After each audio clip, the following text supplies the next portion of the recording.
Voici la lecture de la Bible.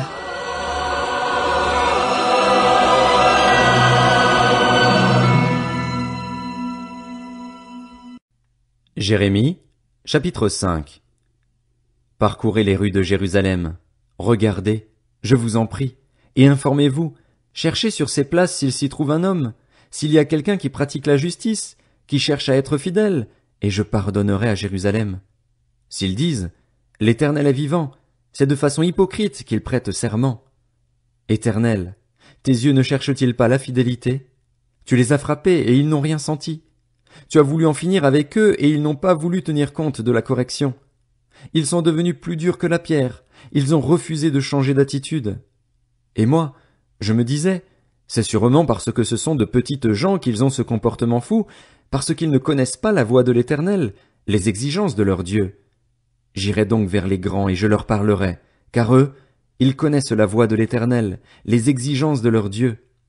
Mais tous ensemble, ils se sont révoltés contre cette autorité, ils ont arraché leurs liens. Voilà pourquoi le lion de la forêt les tue, le loup du désert les décime.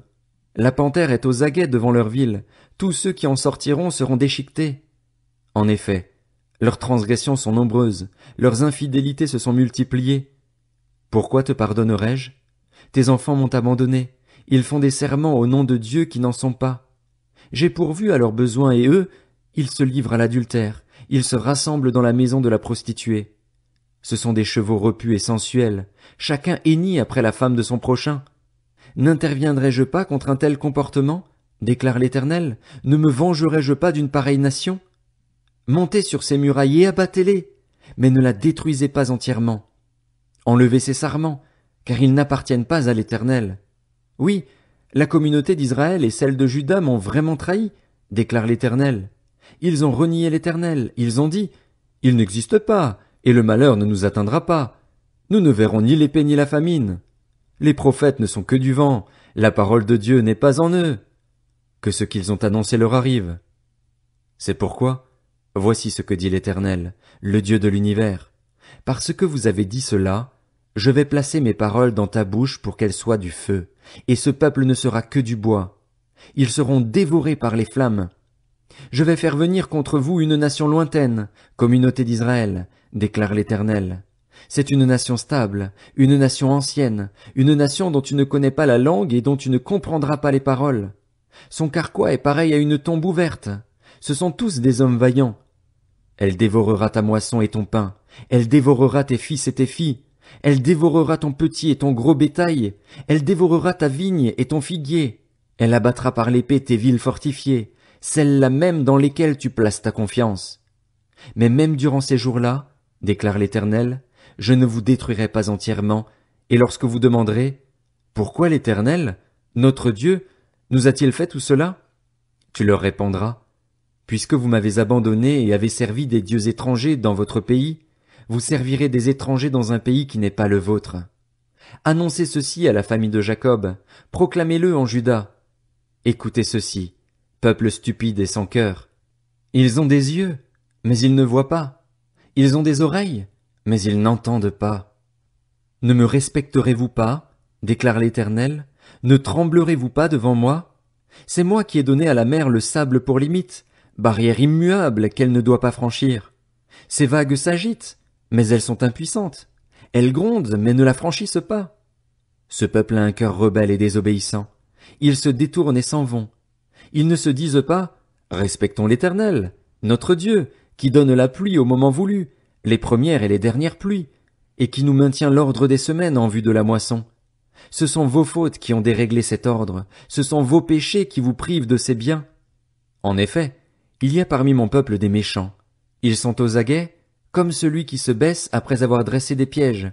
Ils tendent des filets et capturent des hommes. Tout comme une cage est remplie d'oiseaux, leurs maisons sont remplies de fraude. C'est pourquoi ils sont devenus puissants et riches. Ils s'engraissent, ils sont gros. Ils dépassent toute mesure dans le mal. Ils n'exercent pas le droit de l'orphelin, et ils prospèrent. Ils ne font pas justice aux plus pauvres. N'interviendrai-je pas contre un tel comportement, déclare l'Éternel? Ne me vengerai-je pas d'une pareille nation? Des choses ahurissantes et horribles se font dans le pays. Les prophètes ne prophétisent que des faussetés. Les prêtres gouvernent pour leurs propres intérêts, et mon peuple prend plaisir à cela. Que ferez-vous face à ce qui vient?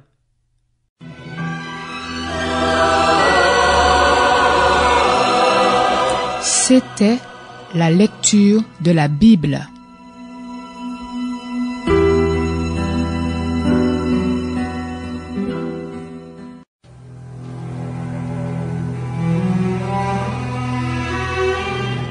Voici la lecture de la Bible.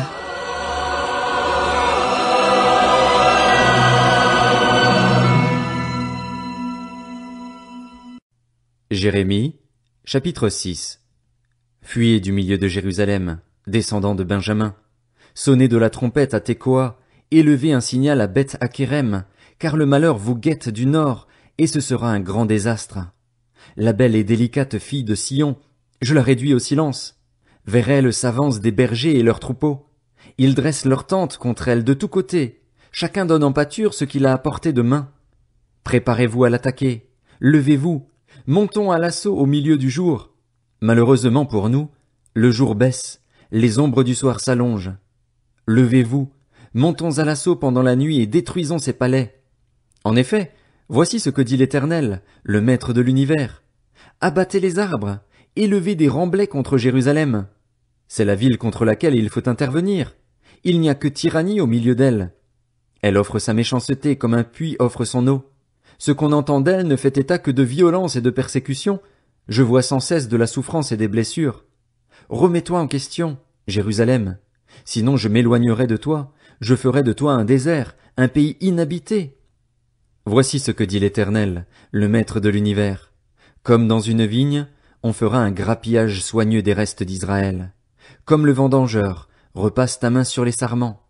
À qui parler et qui prendre à témoin pour qu'on m'écoute? Leur oreille est vraiment incirconcise, ils sont incapables d'être attentifs. La parole de l'Éternel est vraiment pour eux synonyme de honte, ils n'y trouvent aucun plaisir. Je suis rempli de la colère de l'Éternel, je n'arrive plus à la contenir. Déverse-la sur l'enfant dans la rue et sur les assemblées où se retrouvent les jeunes gens, car l'homme et la femme seront pris, ainsi que l'ancien et celui qui arrive à la fin de son parcours. Leurs maisons passeront à d'autres, les champs et les femmes aussi, quand je déploierai ma puissance contre les habitants du pays, déclare l'Éternel. En effet, du plus petit d'entre eux jusqu'au plus grand, tous sont assoiffés de profit. Depuis le prophète jusqu'au prêtre, tous pratiquent le mensonge. Ils remédient superficiellement au désastre de mon peuple. Tout va bien, disent-ils, mais rien ne va. Ils devraient être couverts de honte parce qu'ils ont commis des horreurs, mais ils ne rougissent même pas, ils ne connaissent même pas la honte. C'est pourquoi ils tomberont avec ceux qui tombent, ils trébucheront lorsque j'interviendrai contre eux, dit l'Éternel. Voici ce que dit l'Éternel.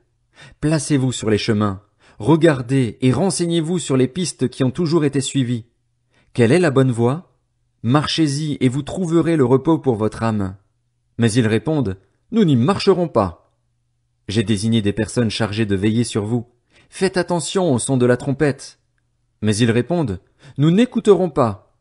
C'est pourquoi écoutez, nation, sache ce qui est en elle, assemblée des peuples. Écoute, terre, retiens bien que je fais venir le malheur sur ce peuple. Ce sera le fruit de ses pensées, car ils n'ont pas fait attention à mes paroles et ils ont méprisé ma loi.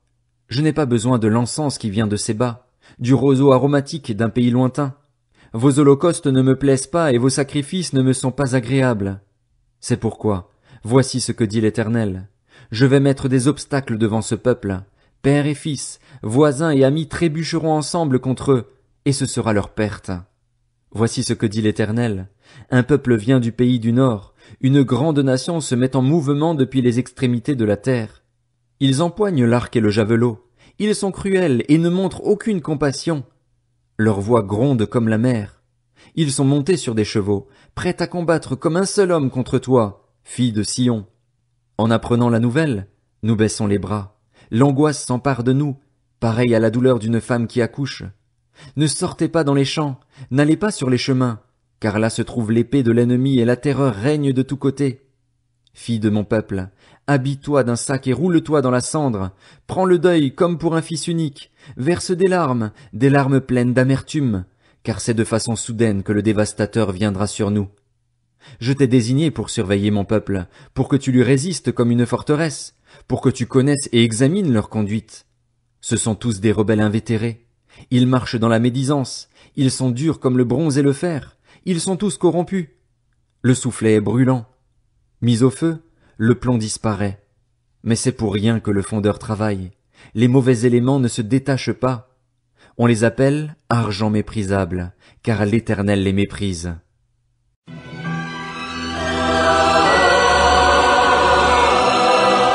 C'était la lecture de la Bible.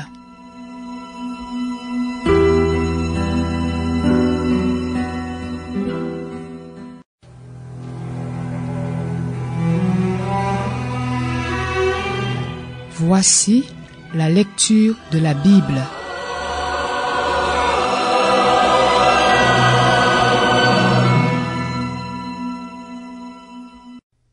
Jérémie, chapitre 7. Voici la parole adressée à Jérémie par l'Éternel.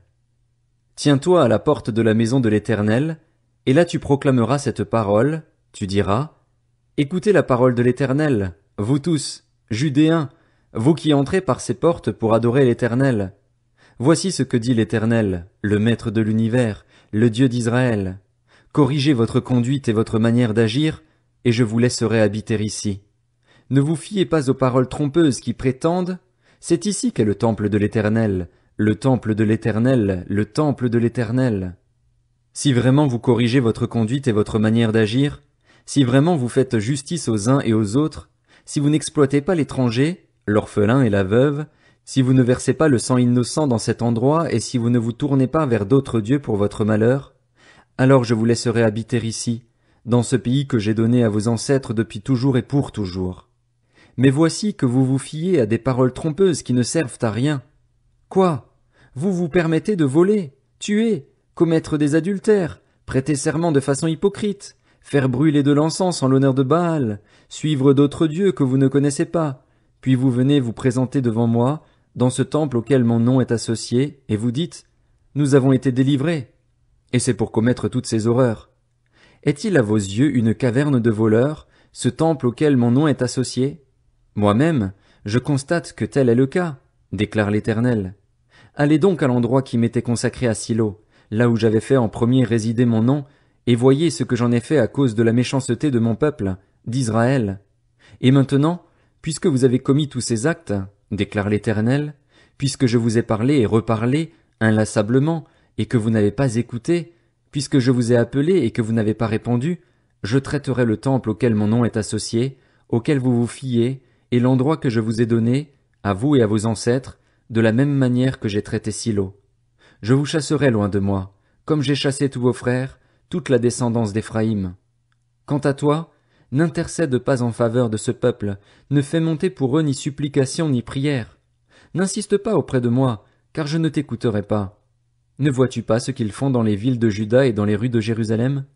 Les enfants ramassent du bois, les pères allument le feu et les femmes pétrissent la pâte pour préparer des gâteaux en l'honneur de la Reine du ciel et verser des offrandes liquides en l'honneur d'autres dieux, de sorte qu'ils m'irritent. Est-ce moi qu'ils irritent? Déclaration de l'Éternel. N'est-ce pas eux-mêmes, pour leur propre honte? C'est pourquoi, voici ce que dit le Seigneur, l'Éternel. Ma colère et ma fureur vont se déverser contre cet endroit, sur les hommes et sur les bêtes, sur les arbres des champs et sur les fruits de la terre. Elles brûleront sans plus s'éteindre. Voici ce que dit l'Éternel, le Maître de l'univers, le Dieu d'Israël. Ajoutez vos holocaustes à vos sacrifices et mangez-en la viande. En effet, je n'ai pas parlé avec vos ancêtres, je ne leur ai donné aucun ordre au sujet des holocaustes et des sacrifices, le jour où je les ai fait sortir d'Égypte. Voici l'ordre que je leur ai donné. Écoutez ma voix et je serai votre Dieu, et vous mon peuple. Marchez dans toutes les voies que je vous prescris afin d'être heureux. Cependant, ils n'ont pas écouté, ils n'ont pas tendu l'oreille. Ils ont persévéré dans les conseils et les penchants de leur cœur mauvais. Ils ont régressé au lieu de progresser. Depuis le jour où vos ancêtres sont sortis d'Égypte jusqu'à aujourd'hui, je vous ai envoyé tous mes serviteurs, les prophètes. Je les ai envoyés chaque jour, inlassablement, mais ils ne m'ont pas écouté, ils n'ont pas tendu l'oreille. Ils se sont montrés réfractaires, ils ont fait le mal plus encore que leurs ancêtres. Tu leur diras tout cela, mais ils ne t'écouteront pas. Tu les appelleras, mais ils ne te répondront pas. Alors tu leur diras, C'est ici que se trouve la nation qui n'écoute pas la voix de l'Éternel, son Dieu, et qui ne veut pas tenir compte de la correction. La vérité a disparu, elle a été retirée de leur bouche. Coupe tes cheveux et jette-les, entonne une complainte sur les hauteurs, car l'Éternel rejette et abandonne la génération qui a provoqué sa colère. En effet, les Judéens ont fait ce qui est mal à mes yeux, dit l'Éternel. Ils ont placé leur monstrueuse idole dans le temple auquel mon nom est associé, de manière à le rendre impur. Ils ont construit des hauts lieux à Tophet, dans la vallée de Ben Hinnom, pour livrer aux flammes leurs fils et leurs filles. Cela, je ne l'avais pas ordonné, cela ne m'était pas venu à la pensée.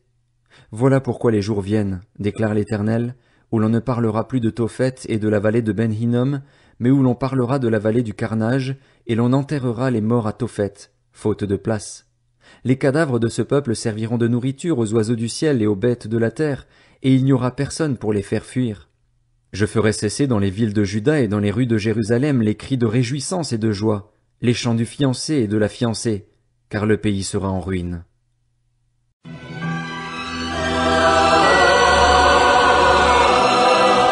C'était la lecture de la Bible.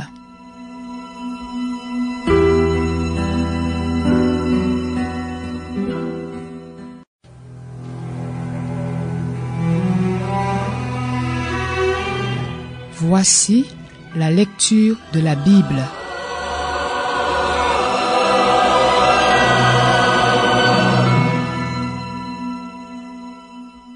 Jérémie, chapitre 8. À ce moment-là, déclare l'Éternel, on sortira de leurs tombeaux les ossements des rois de Juda, les ossements de ses chefs, ceux des prêtres, ceux des prophètes et ceux des habitants de Jérusalem. On les exposera au soleil, à la lune et à tous les corps célestes, puisqu'ils les ont aimés, servis, suivis, recherchés et se sont prosternés devant eux. On ne les rassemblera pas, on ne les ensevelira pas, et ils seront comme du fumier sur la terre. La mort sera préférée à la vie par tous les rescapés de ce peuple méchant, et ce partout où je les aurai chassés, déclare l'Éternel, le Maître de l'univers. Annonce-leur, voici ce que dit l'Éternel. Est-ce qu'on tombe sans se relever? Ou bien est-ce qu'on se perd sans revenir en arrière? Pourquoi donc cette population de Jérusalem s'abandonne-t-elle à de perpétuels égarements? Ils renforcent leur trahison, ils refusent de revenir à moi. Je suis attentif et j'écoute. Ils ne parlent pas comme ils le devraient. Aucun ne regrette sa méchanceté et ne se dit « Qu'ai-je fait ?» Tous retournent à leur course, pareil à un cheval qui s'élance au combat. Même la cigogne, dans le ciel, reconnaît l'époque de sa migration. La tourterelle, l'hirondelle et la grue respectent le moment de leur retour. Mais mon peuple ne reconnaît pas le droit établi par l'Éternel. Comment pouvez-vous prétendre « Nous sommes sages, puisque la loi de l'Éternel est avec nous ». C'est vraiment en vue du mensonge que la plume mensongère des scribes s'est mise à l'œuvre. Les sages sont couverts de honte, ils sont terrorisés, pris au piège. Maintenant qu'ils ont méprisé la parole de l'Éternel, où est leur sagesse?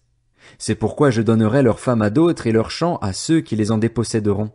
Oui, du plus petit au plus grand, tous sont assoiffés de profit. Depuis le prophète jusqu'au prêtre, tous pratiquent le mensonge. Ils remédient superficiellement au désastre de la fille de mon peuple. Tout va bien, disent-ils, mais rien ne va. Ils devraient être couverts de honte parce qu'ils ont commis des horreurs, mais ils ne rougissent même pas, ils ne connaissent même pas la honte.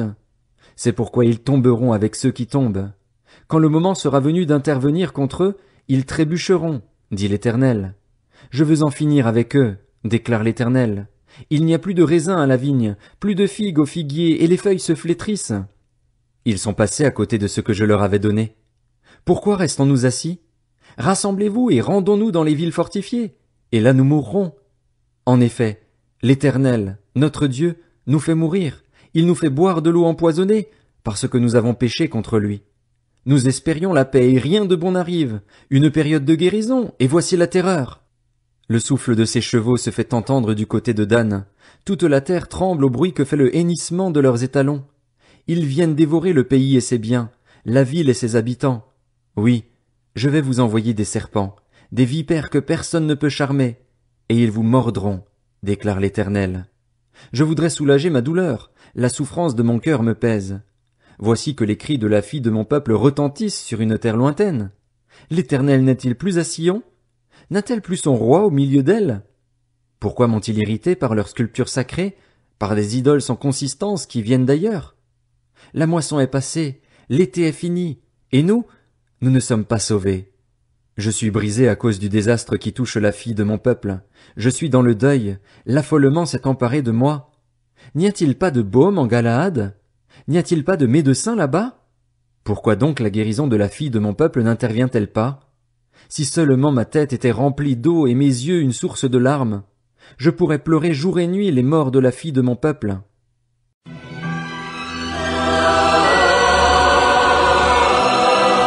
C'était la lecture de la Bible.